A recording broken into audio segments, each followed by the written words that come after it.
volume of trade transitioning around the Cape of Good Hope surged by an estimated 74% compared to the last year. What are the anticipated long-term impacts of Red Sea security threats on global shipping and international trade patterns?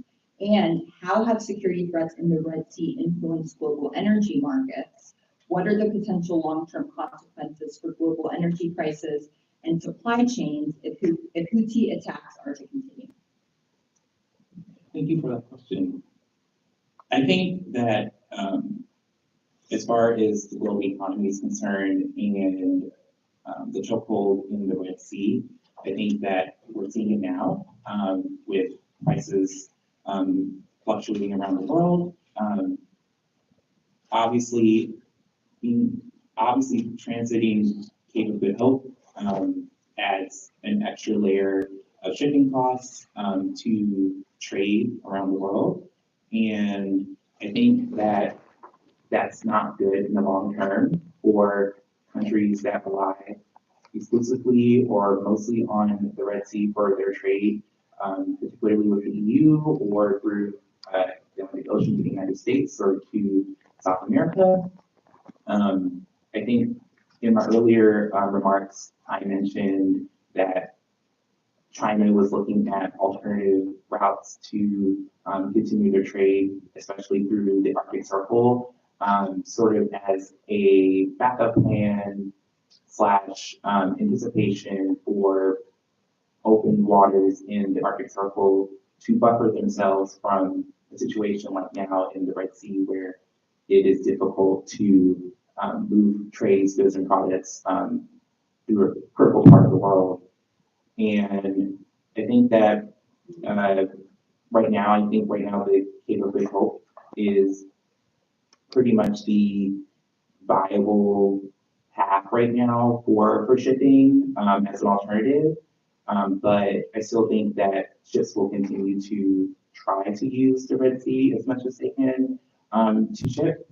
But I do think in the long term, this will have disastrous effects to certain countries. So maybe small, medium-sized economies may experience fluctuations in price in certain essential goods. But other countries that may have diversified their economies in clean energy, renewable energy, domestic production, I think that in the short term right now, those particular countries that have those types of policies or infrastructure in place will be able to sustain themselves. But I do think in the long term, it will affect the global economy, but just in different ways in different regions, depending on how countries around the world have their economies set up, especially with their international trade agreements with different countries that may rely on particular essential goods. Thank you, Mr. Wood. We actually have an audience question that's a follow-up. How has the conflict in the Red Sea affected specifically international commerce in the port of Ayla? Am I pronouncing that correctly?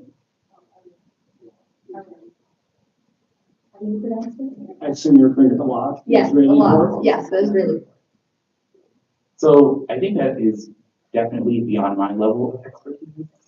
And so I would like to pass that question to either my colleague Bradley or Janata.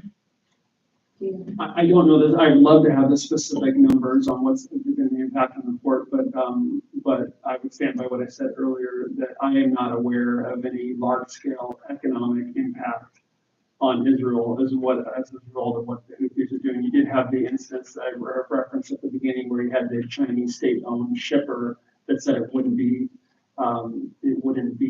shipping to Israel, but I can't give statistics about impact on that particular port. If there is impact on any Israeli port, that would be the one. Based on the geography, it would be a lot. But I would just point you to Ashdod, Haifa, and other Israeli ports. So whatever impact you might have there, you're going to have the Eastern Mediterranean ports that Israel is going to be able to, I would assume, more than compensate for any decrement there. But again, you have these vessels that are going all the way around Africa. That takes time and costs money. But as I said earlier, some people are making money off this. The real victims here, I'm sorry to repeat myself, are Arabs. The real victims are Arabs. It's not Israel. And it's not the United States, it's Arabs. Those are the real victims of what this Iranian terror proxy is doing. Thank you. The next question is for Ms. Al-Fajri. Prior to the onset of Houthi attacks in the Red Sea, the UN predicted that 18.2 million Yemenis, which is more than half of the population, were expected to need some sort of aid or protection in 2024.